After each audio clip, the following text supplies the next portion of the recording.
ఏ సంవత్సరం ఉగాదో ఏ సంవత్సరం సంక్రాంతో చెప్తే బాగుండేది ప్రభుత్వం. ఇన్ని కార్యక్రమాలు ఇంత నమ్మబలికి మీరు సాధించినటువంటిది కేవలం అధికారం మాత్రమే, ప్రజల నమ్మకం కాదు అనేటువంటి విషయాన్ని ఈ సందర్భంగా మీ ద్వారా తెలియజేస్తా ఉన్నాం. విశాఖ స్టీల్ ప్లాంట్ను కాపాడుకోవాల్సిన బాధ్యత కూటమి ప్రభుత్వానికి లేదు అన్నారు మాజీ మంత్రి గుడివాడ అమర్నాథ్. స్టీల్ ప్లాంట్ ఉద్యోగులకు జీతాలు వస్తున్నాయా లేదా అనేది కూడా ఎంపీకి తెలియదన్నారు. బీసీ మంత్రులను కూటమి నేతలు టార్గెట్ చేస్తున్నారని ఆగ్రహం వ్యక్తం చేశారాయన. ఉత్తరాంధ్ర మంత్రి ఒకరు బొత్స సత్యనారాయణకు ఎదుటి పడితే ఆ మంత్రిని టీడీపీ నేతలు టార్గెట్ చేశారని ఫైర్ అయ్యారు అమర్నాథ్. ఇవన్నీ పక్కన పెడితే విశాఖపట్నం స్టీల్ ప్లాంట్ గురించి మాట్లాడేటువంటి పరిస్థితి లేదు. నిన్న యూనియన్ నాయకులందరూ కూడా గౌరవ పార్లమెంట్ సభ్యుల్ని కలవడానికి వెళ్తే మీకు జీతాలు ఇవ్వట్లేదా అని చెప్పి ఆయన తెలియనట్టు అడుగుతూ ఉంటే ఏం సమాధానం చెప్పమంటారు? రేపు 8వ తారీఖున మోడీ గారు వస్తామంటున్నారు.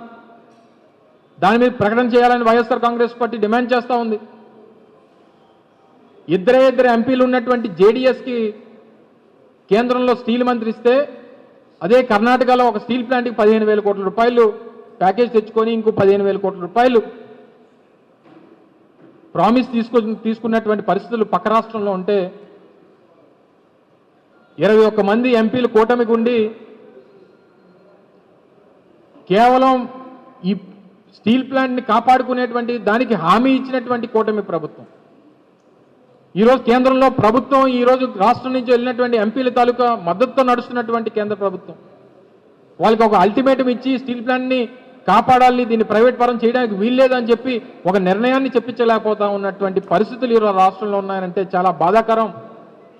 వీటన్నిటి మీద రానటువంటి కాలంలో మరింత పెద్ద ఎత్తున పోరాటం చేసేటువంటి దానికి వైఎస్ఆర్ కాంగ్రెస్ పార్టీ రానటువంటి సంవత్సరం ప్రజల పక్షాన, ప్రభుత్వ ప్రజా వ్యతిరేక నిర్ణయాల పక్షాన పెద్ద ఎత్తున పోరాటాలకి నాంది పలుకుతుంది. అలాగే మొన్న జరిగినటువంటి ఫలితాల్లో జరిగినటువంటి నష్టాన్ని ఏ రకంగా దాన్ని అధిగమించాలి, ఏ రకంగా దాని నుంచి బయటపడాలనేటువంటి దాని మీద కూడా పెద్ద ఎత్తున పార్టీలో కూడా చర్చ చేసుకుంటాం. ఆ రివ్యూస్ అనేటువంటిది మా నాయకుడు జగన్మోహన్ రెడ్డి గారి నేతృత్వంలో పెద్ద ఎత్తున జరుగుతాయి. తప్పకుండా ప్రజల పక్షాన పోరాటం చేస్తుంది వైఎస్ఆర్ కాంగ్రెస్ పార్టీ.